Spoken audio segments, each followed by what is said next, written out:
கர்த்தருடைய பரிசுத்த நாமம் மகிமைப்படுவதாக. 16/3/2026 திங்கட்கிழமை, புதிய நாள், புதிய காலை வேளைக்காக கர்த்தரை நன்றியோடு துதிக்கிறேன், ஸ்தோத்திரிக்கிறேன். இந்த நாளுக்கான கர்த்தருடைய வார்த்தை யோவான் 8:32. சத்தியத்தையும் அறிவீர்கள், சத்தியம் உங்களை விடுதலையாக்கும். You will know the truth and the truth will set you free. கிறிஸ்துவுக்குள் மிகவும் பிரியமானவர்களே, இந்த வார்த்தைகளை குறித்து ஒரு சில நிமிடங்கள் ஆண்டவருடைய வார்த்தையை தியானித்து இந்த நாளையும் நம்மையும் கர்த்தருடைய கரத்திலே நாம் ஒப்பு கொடுப்போம். பரிசுத்த வேதாகமும் நமக்கு சொல்கிற வார்த்தை, சத்தியத்தை அறியும் பொழுது சத்தியத்தினால் விடுதலை உண்டாகும் என்று சொல்லி ஆண்டவர் தாமே தம்முடைய வார்த்தைகளினாலே அதை சொல்லி வைத்திருக்கிறதை பரிசுத்த வேதாகமத்தின் மூலமாக நாம் நன்கு கண்டுகொள்ள முடியும். கர்த்தருக்கு மகிமை உண்டாகட்டும். ஒரு மனிதனுடைய வாழ்க்கையிலே விடுதலை உண்டாகிறது விதங்கள் பார்க்கும் பொழுது அதில் ஒரு சில காரியங்கள் நமக்கு சொல்லப்பட்டிருந்தாலும், சத்தியத்தை அறியும் பொழுது சத்தியம் நம்மை விடுதலையாக்குகிறது, குமாரன் விடுதலையாக்கக்கூடும் என்று சொல்லி வார்த்தைகள் நமக்கு சொல்லப்பட்டிருக்கிறது. 2 சாமுவேல் 7:28 சொல்கிறது, இப்போதும் கர்த்தராகிய ஆண்டவரே, நீரே தேவன், உம்முடைய வார்த்தைகள் சத்தியம். தேவரீர் உமது அடியானுக்கு இந்த நல் விசேஷங்களை வாக்குத்தத்தம் பண்ணினீர். கர்த்தருடைய வார்த்தைகள் தான் சத்தியம் என்று கர்த்தருக்கு ஸ்தோத்திரம் வார்த்தை நமக்கு சொல்லுகிறது. சங்கீதம் 91:4 சொல்கிறது, அவர் தமது சிறகுகளாலே உன்னை மூடுவார், அவர் செட்டுகளின் கீழே அடைக்கலம் புகுவாய், அவருடைய சத்தியம் உனக்கு பரிசையும் கேடகம் ஆகும் என்று. சங்கீதம் 119:142 சொல்கிறது, உம்முடைய நீதி நித்திய நீதி, உம்முடைய வேதம் சத்தியம் என்று சங்கீதக்காரன் சொல்லுகிறார்.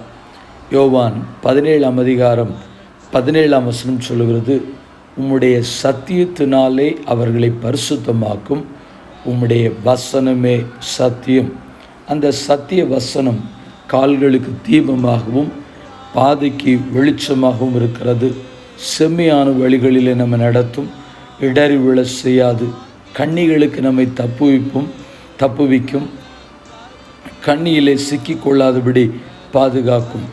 ஒருவேளை எந்த கட்டுகளும் நம்மை கட்டாதபடிக்கு, ஒருவேளை அப்படி கட்டப்பட்டிருந்தாலும், அது எவ்விதமான கட்டுகளுக்குள் இருந்தாலும், இந்த வசனத்தை நாம் சொல்ல ஆரம்பிக்கும் பொழுதே, சத்தியத்தை அறிய ஆரம்பிக்கும் பொழுதே, நான் இன்னும் சொல்லுகிறேன், நீங்கள் வேதத்தில் சொல்லப்பட்டிருக்கிற வசனத்தை படிக்க ஆரம்பிக்கும் பொழுதே பல நேரங்களில் அசுத்தாவின் பிடியிலிருந்து, பாவத்தின் பிடியிலிருந்து, பாவத்தின் எண்ணத்திலிருந்து விடுதலைகளை பெற்றுக்கொள்கிறதை உணர முடியும்.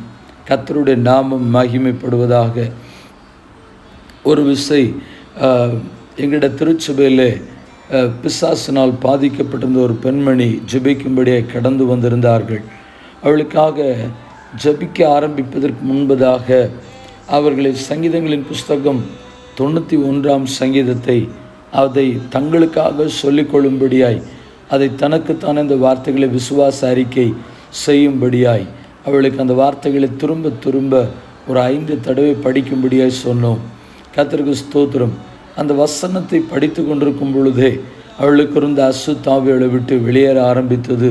அதை முடித்ததற்கு பின்பதாக நாங்கள் அந்த ஆவிகளை கடிந்து கொண்டு ஜெபிப்பதும் எங்களுக்கு லகுவாய் காணப்பட்டது. கர்த்தருக்கு ஸ்தோத்திரம். ஆம் பிரியமானவர்களே, சத்தியத்தை அறியும் பொழுது, சத்தியத்தை படிக்க ஆரம்பிக்கும் பொழுது, வசனமே சத்தியம் என்று சொல்லப்பட்டிருக்கிறது. அந்த வார்த்தையின் வல்லமை வெளிப்பட்டு பரிபூர்ண விடுதலைகளை கர்த்தர் காண பண்ணுவாராக. கண்களை மூடி ஜெபிப்போம். பரிசுத்தமுள்ள நல்ல தேவனே, இந்த ஆசீர்வதிக்கப்பட்ட புதிய நாள் கால வேளைக்காக நன்றி ஆண்டவரே. இந்த ஜெபத்தை, இந்த வார்த்தைகளை கேட்கிற யாராக இருந்தாலும் சரி, எவ்விதமான கட்டுகள், எவ்விதமான சிறையிருப்புகள் காணப்பட்டாலும் டஸ்னக இயேசுவின் நாமத்தினாலே அந்த கட்டுகள், அந்த சிறையிருப்புகள் வானத்திற்கும் பூமிக்கும் அதிகாரமுள்ள இயேசுவின் நாமத்தினாலே வெளியேறி விலகி மறைந்து போவதாக. இயேசுவின் நாமத்தினாலே விடுதலை உண்டாவதாக. என்று சொல்லி ஜெபிக்கிறோம். எங்கள் தேவனாய் கர்த்தர் நீர் அவிதமாய் செய்கிறபடியால் நன்றியோடு துதிக்கிறேன், ஸ்தோத்திரிக்கிறேன். நசனாகிய இயேசுவின் நாமத்தில் ஜெபிக்கிறோம் ஜீவனுள்ள நல்ல பிதாவே, ஆமென். வாழ்த்துக்களுடன் ஜெபங்களுடன் pastor Jebadas. WhatsApp 9345353730. May Jesus bless you all, amen. நேற்று கேள்வியும் பதிலும். பரலோகத்தின் தேவன் என்றென்றைக்கும் அழியாத ஒரு ராஜ்யத்தை எழும்ப பண்ணுவார். யார் யாரிடத்தில் சொன்னது? தானியேல் பாபிலோன் ராஜாவாகிய நேபுகாத் நேச்சாரிடம் சொன்னது. தானியேல் 2ஆம் அதிகாரம் 44வது வசனம். இந்த நாளுக்கான கேள்வி: சத்தியம் உங்களிடத்திலே நிலைத்திருக்கும்படி நாங்கள் ஒரு நாழிகையாகிலும் அவர்களுக்கு கீழ்ப்படிந்து இணங்கவில்லை. யார் யாரிடத்தில் சொன்னது?